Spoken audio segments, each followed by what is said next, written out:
কৃষ্ণা আজ বড় হয়েছে, সাইকেল শিখেছে, কম্পিউটারে এবিসিডি লিখতে জেনেছে, মাঠের আলে শুয়ে বিভূতিবাবুর লেখা পড়েছে। গান যে তার ভীষণ প্রিয়, তাই দুকলি গানও গেয়েছে। অথচ সেদিন প্রথম গানটা যখন গেয়ে রানু খুড়িমাকে সে শুনিয়েছিল, খুড়িমা বলেছিলেন, বেঁচে থাকো বাটা, বেঁচে থাকো, তোমার মেয়েটি বাপু ভীষণ গুণী দিদি। তবে একটা সমস্যা হচ্ছে কি, গায়ের রংখানা যেন কেমন ভূষকালির মতো কালো। দেখো বাপু, বেটা যেন হয়। তখন থেকেই কৃষ্ণা যতটুকু বুঝতে পেরেছিল, তা থেকে এ জীবন থাকা আর না থাকার পার্থক্যটা সে করতে পারেনি। কৃষ্ণার সাথীদের ছোটবেলাটা কেটেছে পুতুলে, উপহারে, কিতকিতে, আর তার অলক্ষণে কথাটার সঙ্গে লড়াই করতে করতে। কুমারী পুজোয় ওকে দিয়ে করালে কি মানাবে নাকি? কেমন যেন কালো, কেমন অশুভ রং, একেবারে বিচ্ছিরি ব্যাপার স্যাপার হবে।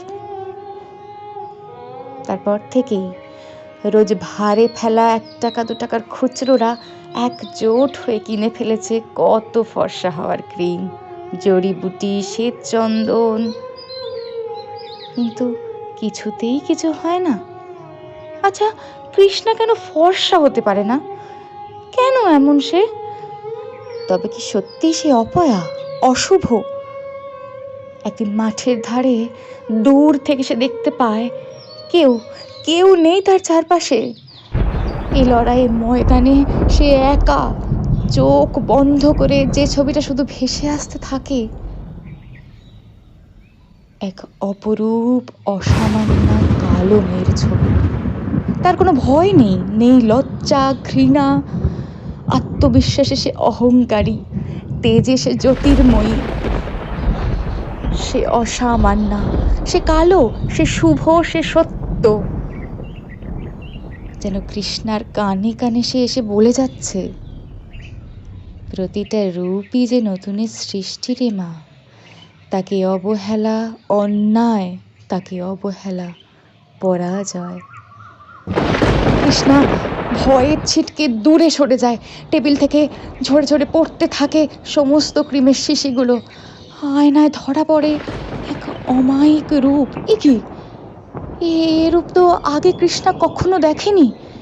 এ যে অপরূপ লাবণ্যে ভরা এক রূপ। একে